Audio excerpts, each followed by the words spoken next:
Hello friends, स्वागत है आपका हमारे यूट्यूब चैनल टेक इनसाइट पे। अब तक हमने सीखा ऑपरेटर क्या होते हैं, ऑपरेटर के कौन कौन से टाइप होते हैं और उनमें से हमने अरिथमेटिक ऑपरेटर सीखा। और उसके बाद हमने लास्ट लेक्चर में ऑपरेटर का प्रेसिडेंस और उसके एसोसिएटिविटी रूल्स के बारे में भी सीखा। तो दोस्तों, आज हम बात करेंगे रिलेशनल ऑपरेटर की। रिलेशनल ऑपरेटर क्या होते हैं? तो रिलेशनल ऑपरेटर का मतलब होता है किसी भी दो ऑपरांड के बीच में क्या रिलेशन है ये फाइंड आउट करने के लिए। मतलब कि जब भी हमें किसी एक ऑपरांड को दूसरे ऑपरांड से कंपेयर करना होगा, तब हम जिस ऑपरेटर का यूज करेंगे उसे हम बोलते हैं रिलेशनल ऑपरेटर। अब कंपेयर करना मतलब क्या हुआ? तो कंपेयर करना मतलब हुआ कि अगर एक ऑपरांड दूसरे ऑपरांड के इक्वल है कि नहीं है, ये हमें फाइंड आउट करना है। एक ऑपरांड दूसरे वेरिएबल से या दूसरे ऑपरांड से बड़ा है कि छोटा है, ये हमें फाइंड आउट करना है। एक ऑपरांड दूसरे वेरिएबल के इक्वल नहीं है, ये हमें फाइंड आउट करना है। तो इस तरह से जो भी कंपैरिजन हम दो ऑपरेंड के बीच करते हैं, इसके लिए हम जो भी ऑपरेटर का यूज करते हैं उसे हम बोलते हैं रिलेशनल ऑपरेटर। हमारे पास इतने ऑपरेटर हैं। एक है लेस देन ऑपरेटर, एक है greater than operator, less than equal to operator, greater than equal to operator, equal equal operator और नॉट इक्वल ऑपरेटर। यहाँ पे आपको एक बात ध्यान में रखनी है दोस्तों, यहाँ पे हमने लिखा है इक्वल इक्वल ऑपरेटर। सपोज हम ऐसा लिखते हैं ए इज इक्वल टू बी, जैसे कि हम मैथमेटिक्स में लिखते थे। तो इसका मैथमेटिकली जो अगर हम आंसर दे तो ए और बी इक्वल है, ऐसा ये प्रूव करता है। लेकिन मैथमेटिकल का जो रूल्स है वो सी लैंग्वेज में काम नहीं करेगा, क्योंकि यहाँ पे इस स्टेटमेंट का मतलब है बी की वैल्यू को ए में असाइन करना, जो कि एक असाइनमेंट ऑपरेटर कहा जाता है। ये भी ऑपरेटर का एक टाइप है, असाइनमेंट ऑपरेटर, जो कि एक वैल्यू को दूसरे वेरिएबल में स्टोर करने का काम करता है। तो सी लैंग्वेज में अगर हमें दो वेरिएबल की कंपैरिजन करनी है तो उसके लिए हमें इक्वल इक्वल ऑपरेटर का यूज करना पड़ेगा। तो यहाँ पे ये सारे जो ऑपरेटर दिए गए हैं इसको हम बोलते हैं रिलेशनल ऑपरेटर, जो कि दो वेरिएबल के बीच कंपैरिजन का काम करता है। अब वो कंपैरिजन कैसे काम करेगा, तो यहाँ पे हमने एक एग्जांपल दिया हुआ है। सपोज हमारे पास ए की वैल्यू 10 दी हुई है और बी की वैल्यू 20 दी गई है। अगर ए और बी को हमें कंपेयर करना है तो उसके लिए हम वो स्टेटमेंट कैसे लिखेंगे?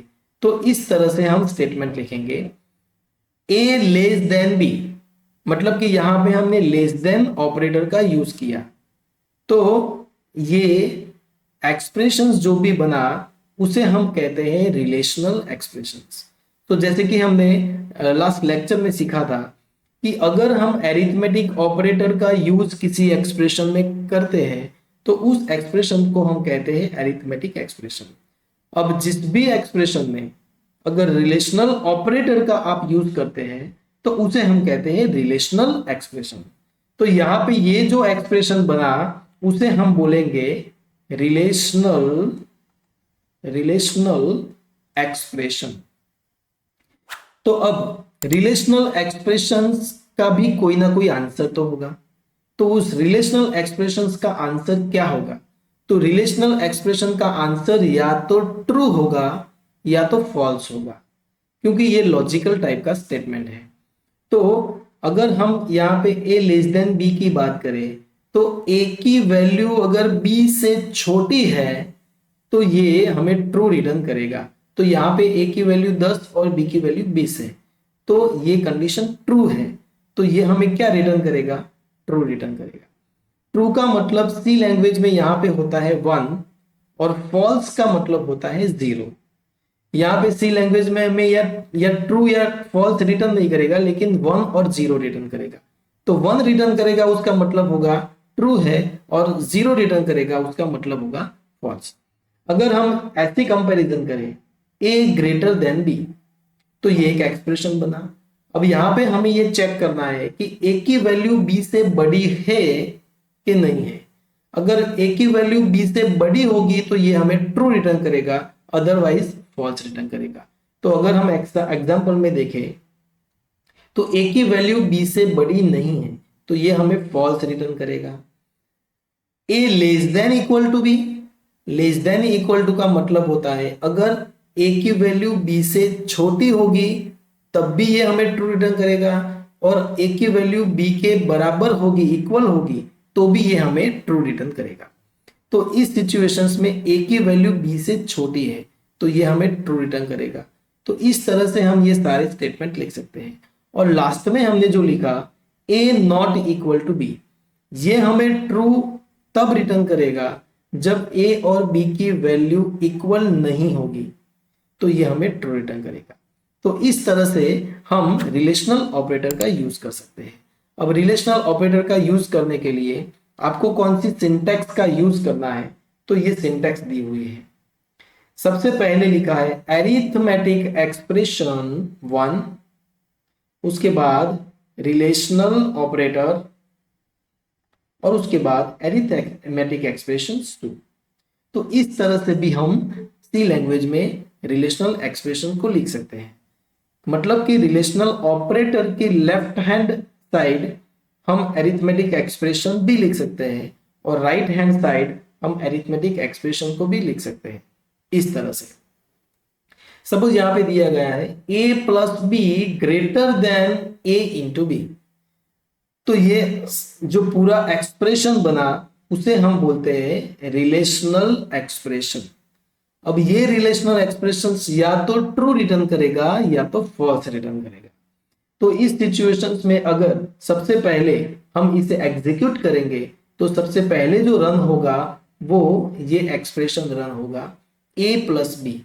तो a और b की जो भी वैल्यू होगी उसका समेशन करके वहां पे एक वैल्यू को डाल देगा, और a इंटू बी की जो भी वैल्यू होगी उसका मल्टीप्लिकेशन करके यहाँ पे एक वैल्यू।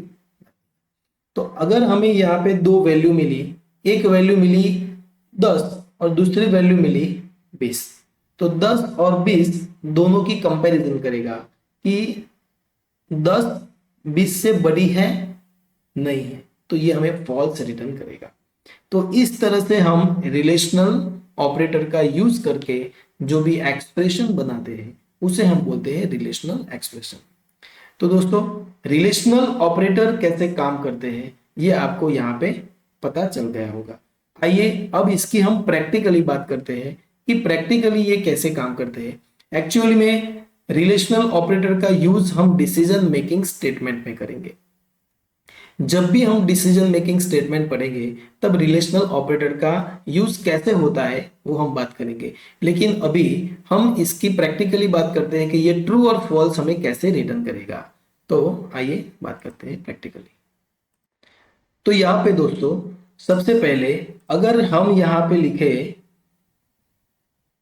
5 इक्वल इक्वल 5, तो ये एक लॉजिकल एक्सप्रेशन है। अगर हम इसे प्रिंट कर रहे हैं तो इसका आंसर क्या आएगा, तो हम इसे रन करके देखते हैं। सबसे पहले GCC first dot C and then उसको एग्जीक्यूट करते हैं। तो यहाँ पे आप देख सकते हैं हमें आंसर मिल गया 1 का मतलब ये ट्रू है। अगर हमने यहाँ पे लिखा होता 5 इक्वल इक्वल 4 और हम उसे रन करते तो उसका आंसर हमें 1 नहीं मिलता, उसका आंसर हमें मिलता 0। तो यहाँ पे आप देख सकते हैं 1 और 0 जो मैसेज हमें प्रिंट हुआ, 1 का मतलब हुआ ट्रू और 0 का मतलब हुआ फॉल्स। अगर यहीं पे हमने अगर ये ऑपरेटर को यूज किया होता 5 ग्रेटर देन 4, तो इसका आंसर क्या होगा दोस्तों, 5 की वैल्यू अगर 4 से बड़ी है तो ये हमें ट्रू रिटर्न करेगा, मतलब इसका आंसर आएगा 1। इसका आंसर हमें मिलेगा 1। तो इस तरह से हम रिलेशनल ऑपरेटर का यूज कर सकते हैं। इसका यूज हम डिसीजन मेकिंग स्टेटमेंट में करेंगे। तो दोस्तों आपको पता चल गया कि रिलेशनल ऑपरेटर कैसे यूज होते हैं, और रिलेशनल ऑपरेटर से जो एक्सप्रेशन बनता है उसे हम रिलेशनल एक्सप्रेशन बोलते हैं, और रिलेशनल एक्सप्रेशन का या तो आंसर ट्रू होता है या तो फॉल्स होता है। और ट्रू और फॉल्स आने के बाद हमें कोई भी डिसीजन लेना होता है, वो हम डिसीजन मेकिंग स्टेटमेंट में पढ़ेंगे। मतलब कि ट्रू होगा तो क्या करेंगे और फॉल्स होगा तो क्या करेंगे, उसकी हम डिसीजन मेकिंग स्टेटमेंट में बात करेंगे। तो दोस्तों आज के लिए इतना ही, मिलते हैं अगले वीडियो में एक और नए टॉपिक के साथ।